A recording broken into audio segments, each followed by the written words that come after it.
हाँ तो प्यारे बच्चों, फाइनली मेरे पास क्लास 10 के हिंदी का बिल्कुल ओरिजिनल क्वेश्चन पेपर आ चुका है। अगर आपका भी सेंटर परीक्षा 19 नवंबर के दिन हिंदी का ये पेपर होने वाली है, तो इस क्वेश्चन पेपर को अगर आप शुरू से लेकर आखिरी तक पढ़ लेते हैं तो आपके सेंटर परीक्षा में एक भी क्वेश्चन नहीं छूटेगा।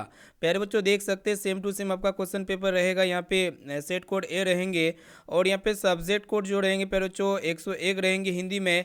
इसी प्रकार यहाँ पे पूरा क्वेश्चन पेपर को लेके आ चुके हैं। टोटली 100 ऑब्जर्व क्वेश्चंस पूछे जाएंगे, जिनमें से आपको केवल 50 ऑब्जर्व क्वेश्चंस का आंसर बतलाना है और आपको समय दिया जाएगा पर 3 घंटा 15 मिनट का। और यहाँ पे फुल अंक मिलेंगे आपको 100 मार्क्स, ठीक है ना।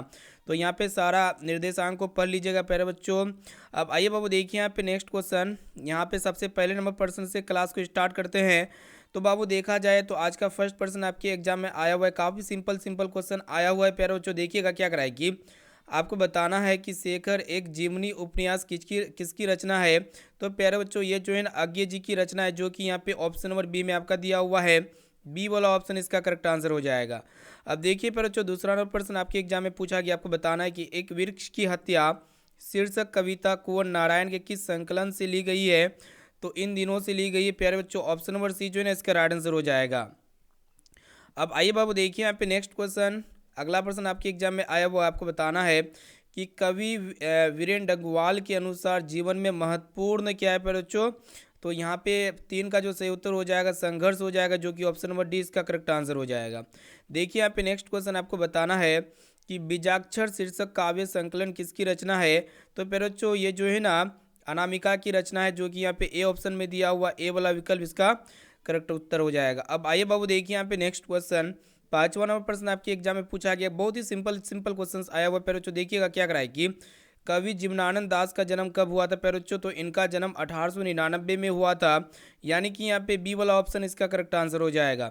अब आइए बाबू देखिए यहाँ पे नेक्स्ट क्वेश्चन आपको बताना है कि जीवनानंद दास की किस शीर्षक कविता को रविंद्रोत्तर युग की श्रेष्ठतम परम कविता की संज्ञा दी गई है। तो छठा का जो सही उत्तर हो जाएगा ऑप्शन नंबर सी वनलता सेन हो जाएगा। बाबू देखिए यहाँ पे 7वां नंबर क्या कराए कि आपको बताना है कि रेरन मरिया रिल्के का जन्म कहाँ पे हुआ था। तो इनका जन्म ऑस्ट्रिया में हुआ था, जो कि यहाँ पे ए ऑप्शन में दिया हुआ है। ए वाला विकल्प इसका करेक्ट आंसर हो जाएगा। बाबू देखिए यहाँ पे नेक्स्ट क्वेश्चन आपको बताना है कि मेरे बिना तुम प्रभु शीर्षक कविता किस भाव की है। तो ये जो है ना बच्चों अगर 8 का सही उत्तर हो जाएगा भक्ति, यानी कि बी वाला ऑप्शन इसका करेक्ट आंसर हो जाएगा। बाबू देखिएगा अगला क्वेश्चन क्या कर रहा है, आपको बताना है कि प्रेमघन जी किस युग के महत्वपूर्ण कवि थे। तो प्यारे बच्चों ये भारत तेंदु युग के महत्वपूर्ण कवि थे, भारत तेंदु युग के। Option number C right answer हो जाएगा। अब आइए बाबू देखिए यहाँ पे नेक्स्ट क्वेश्चन आपको बताना है। अब क्या बताना है कि कवि दिनकर किसके लिए किसके सिंहासन के लिए खाली करने की बात करते हैं, मतलब किसके लिए सिंहासन खाली करने की बात करते हैं प्यारे बच्चों। तो इसका राइट आंसर हो जाएगा 10 का जनता के लिए। ऑप्शन नंबर डी इसका बिल्कुल ही करेक्ट आंसर हो जाएगा। अब आइए बाबू देखिए यहाँ पे नेक्स्ट क्वेश्चन। यहाँ पे 11वां नंबर प्रश्न क्या कराएगी कि आपको बताना है कि कवि सुमित्रानंदन पंत के अनुसार भारत माता की कितनी संतानें दरिद्रता और अभाव से ग्रसित है। तो यहाँ पे 30 करोड़ संतानें, जो कि यहाँ पे ए ऑप्शन में दिया हुआ है। यहाँ पे ए वाला ऑप्शन इसका सही उत्तर हो जाएगा। अब आइए बाबू देखिए यहाँ पे अगला प्रश्न क्या कराएगी कि आपको बताना है कि अयोध्या के राजा दशरथ के 4 पुत्र थे, कौन पदबंध है। तो यहाँ पे हिंदी व्याकरण का यहाँ पे क्वेश्चंस पेपर है प्यारे बच्चों। यहाँ पे देख सकते हैं हिंदी व्याकरण का क्वेश्चन आ गया। यहाँ पे आपको बताना है तो संज्ञा पदबंध हो जाएगा, जो कि यहाँ पे ऑप्शन नंबर 20 का राइट आंसर हो जाएगा। अब आइए बाबू देखिए यहाँ पे नेक्स्ट क्वेश्चन आपको बताना है। देखिएगा यहाँ पे आपको क्या बताना है बच्चों कि समूह शब्द का पर्यायवाची शब्द निम्न में कौन है। तो समूह का जो पर्यायवाची शब्द होता है बच्चों क्या होता है, संघ होता है, जो कि ऑप्शन नंबर सी इसका राइट आंसर हो जाएगा। देखिए यहाँ पे अगला प्रश्न आपको बताना है कि रक्षक शब्द का विलोम क्या होते हैं। तो रक्षक का जो भक्षक होते हैं बच्चों, ऑप्शन नंबर बी इसका राइट आंसर हो जाएगा विलोम। अब आइए बाबू देखिए यहाँ पे अगला प्रश्न। यहाँ पे अगर देखा जाए अगला प्रश्न क्या कराएगी, आपको बताना है कि याचना करने वाले के लिए एक शब्द है। तो याचना करने वाले की जो एक शब्द होते पर जो याचक हो जाएंगे, जो कि ऑप्शन नंबर सी में आपका दिया हुआ है। अब आइए बाबू देखिए यहाँ पे अगला प्रश्न की तरफ बढ़ चलते हैं। अगर बात किया जाए अगला क्वेश्चन क्या कराए कि आपको बताना है कि कुत्ते की मौत मरना मुहावरे का जो सही और सटीक अर्थ होता है ना, बुरी तरह मारना होता है, मरना होता है। ऑप्शन नंबर डी इसका राइट आंसर हो जाएगा। प्यारे बच्चों देखिए यहाँ पे अगला प्रश्न क्या कराए कि आपको बताना है कि दिन अनुदिन कौन समास है। तो प्यारे बच्चों दिन अनुदिन जो है ना ये कौन सी समास है। तो अवयवी भाव समास है। यहाँ पे देख सकते हो ऑप्शन ए में आपका दिया हुआ है। अब आइए बाबू देखिए यहाँ पे नेक्स्ट क्वेश्चन की तरफ बढ़ चलते हैं। सभी क्वेश्चंस को आप घोल के पी लीजिए, इससे क्या होगा कि आपके सेंटम एग्जाम में एक भी क्वेश्चंस नहीं छूटेगा, आपका एग्जाम काफ़ी अच्छी तरीके से जाएगा बाबू। देखिए यहाँ पे क्या करा है कि ट का उच्चारण स्थान क्या है, तो इनमें से ट का जो उच्चारण स्थान है ना पर जो क्या चीज़ है, तो यहाँ पे मूर्धा हो जाएगा, जो कि यहाँ पे ऑप्शन बी में आपका दिया हुआ, बी वाला विकल्प इसका करेक्ट आंसर है। प्यारे बच्चों देखिए यहाँ पे अगला प्रश्न आपको बताना है कि पंचम शब्द का संधि विच्छेद क्या है, तो पम जोड़ चम हो जाएगा, जो कि यहाँ पे सी ऑप्शन में दिया हुआ है। अब आइए बाबू देखिए यहाँ पे अगला क्वेश्चन, यहाँ पे देखिए अगला क्वेश्चन क्या कराएगा कि आपको बताना है कि निम्न में शुद्ध शब्द कौन है, तो इनमें से शुद्ध शब्द जो है ना बच्चों कौन है, तो अगर बात किया जाए तो देख सकते हैं 20 का जो है ना ऑप्शन नंबर बी महत्व हो जाएगा, जो कि बी वाला ऑप्शन इसका राइट आंसर हो जाएगा। अब आइए बाबू देखिए यहाँ पे अगला प्रश्न की तरफ बढ़ चलते हैं। यहाँ पे देखिएगा आपको बताना है कि उपकार शब्द में उपकार शब्द जो है ना बच्चों कौन लिंग है, तो उपकार जो है ना बच्चों ये पुल्लिंग शब्द है, जो कि ऑप्शन बी में आपका दिया हुआ है। देखिए बच्चों अगला क्वेश्चन आपको बताना है कि लोगों ने चोर को मारा किस कारक का उदाहरण है, ठीक है ना। तो बच्चों 22 का जो सही उत्तर हो जाएगा कर्म कारक, जो कि ऑप्शन नंबर सी में आपका दिया हुआ है, सी वाला विकल्प इसका राइट आंसर हो जाएगा। बाबू देखिए यहाँ पे नेक्स्ट क्वेश्चन, यहाँ पे आपको बताना है कि लेखक शब्द का स्त्रीलिंग रूप क्या है बच्चों, तो लेखिका हो जाएगा, जो कि ऑप्शन नंबर डी में आपका दिया हुआ है, डी वाला विकल्प इसका सही उत्तर हो जाएगा। देखिए बच्चों अगला क्वेश्चन आपको बताना है कि बहुत दूध किस विशेषण का उदाहरण है, तो बच्चों बहुत दूध यानी कि ढेर सारा दूध, ये परिणाम मतलब परिमाण बोध विशेषण का उदाहरण है, जो कि यहाँ पे ए ऑप्शन में दिया हुआ है। अब आइए बाबू देखिए यहाँ पे नेक्स्ट क्वेश्चन, यहाँ पे बात किया जाए अगला क्वेश्चन की तरफ देखिएगा, यहाँ पे आपको बताना है कि वह आया था किस काल का उदाहरण है, तो प्यारे बच्चों आया था, तो यहाँ पे किसकी बात चल रहा है प्यारे बच्चों, भूतकाल की बात चल रहा है, जो कि यहाँ पे बी ऑप्शन में दिया हुआ है। अब आइए बाबू देखिए यहाँ पे नेक्स्ट क्वेश्चन की तरफ बढ़ चलते हैं।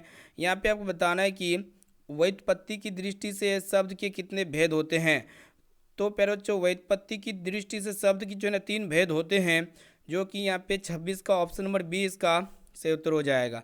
अब आइए बाबू देखिए यहाँ पे आपको बताना है कि वियोग शब्द में उपसर्ग है, तो पहले जो उपसर्ग जो है ना यहाँ पे वियोग मतलब वियोग का क्या हो जाएगा, वी हो जाएगा, जो कि ऑप्शन नंबर डी में आपका दिया हुआ डी वाला विकल्प इसका सही उत्तर हो जाएगा। अब आइए बाबू देखिए यहाँ पे अगला प्रश्न, यहाँ पे देखिएगा क्या करा है कि आपको बताना है कि हसोर शब्द में प्रत्यय है, तो बिल्कुल यहाँ पे क्वेश्चन पेपर को पूरा चार्ट के घोल के पी लीजिए बच्चों, तो है मतलब यहाँ क्या करा है कि हसोर शब्द में जो प्रत्यय है ना बच्चों और है, जो कि यहाँ पे देख सकते हैं ऑप्शन नंबर ए में आपका दिया हुआ है, यानी कि ए वाला ऑप्शन इसका राइट आंसर हो जाएगा। बच्चों देखिए यहाँ पे नेक्स्ट क्वेश्चन आपको बताना है कि ग्राम शब्द का विशेषण है, तो ग्राम शब्द का जो विशेषण होता है बच्चों क्या हो जाएगा, ग्रामीण हो जाएगा, जो कि बी ऑप्शन में दिया हुआ है, बी वाला विकल्प इसका राइट आंसर हो जाएगा। बच्चों देखिए यहाँ पे अगला प्रश्न आपके एग्जाम में आया हुआ, आपको बताना है कि चौराहा चौराहा कौन समास है, तो बच्चों चौराहा जो है ना ये कौन सा समास है, तो ये मतलब द्विगु समास है, जो कि ऑप्शन नंबर सी में आपका दिया हुआ है, सी वाला विकल्प इसका राइट आंसर हो जाएगा।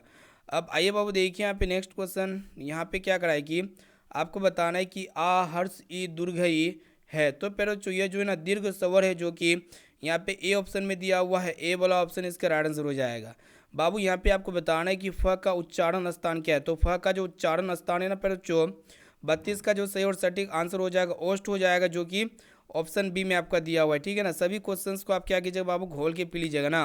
अब आइए बाबू देखिए यहाँ पे नेक्स्ट क्वेश्चन, यहाँ पे अगर बात किया जाए 33 नंबर का, यहाँ पे आपको बताना है कि स्वार्थ का संधि विच्छेद क्या है, तो स्वार्थ का जो संधि विच्छेद होता है बाबू क्या होता है, तो 33 का जो सही उत्तर हो जाएगा ऑप्शन नंबर ए सु जोर अर्थ हो जाएगा, जो कि ए ऑप्शन में ही दिया हुआ है। यहाँ पे बाबू आपको बताना है कि इनमें से शुद्ध शब्द कौन है, तो शुद्ध शब्द जो है ना बच्चों ऑप्शन डी में आपका दिया हुआ है, देख सकते हैं 34 का जो सही उत्तर हो जाएगा, सॉरी बच्चों यस लाभ हो जाएगा, शुद्ध शब्द यस लाभ हो जाएगा, जो कि ऑप्शन ए में आपका दिया हुआ है।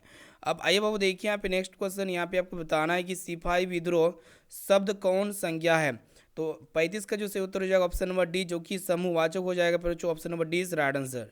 अब आइए बाबू देखिए यहाँ पे नेक्स्ट क्वेश्चन की तरफ बढ़ चलते हैं। यहाँ पे आपको बताना है कि पिंजरा शब्द है, तो बच्चों पिंजरा जो है ना ये तत्सम शब्द है, यहाँ पे 36 का ऑप्शन नंबर ए इसका करेक्ट आंसर हो जाएगा ना, 36 का ऑप्शन नंबर तद्भव हो जाएगा बच्चों, पिंजरा क्या है बच्चों तद्भव शब्द है ना। अब आइए बाबू देखिए यहाँ पे नेक्स्ट क्वेश्चन आपको बताना है कि तनय का स्त्रीलिंग रूप क्या होता है, तो तनिया हो जाएगा बच्चों, जो कि ऑप्शन नंबर सी में आपका दिया हुआ है, सी वाला ऑप्शन इसका राइट आंसर। अब आइए बाबू देखिए यहाँ पे अगला क्वेश्चन, बात किया जा रहा है यहाँ पे अगला क्वेश्चन की, यहाँ पे आपको बताना है कि अकाल शब्द जो है ना फिर जो कौन लेंगे।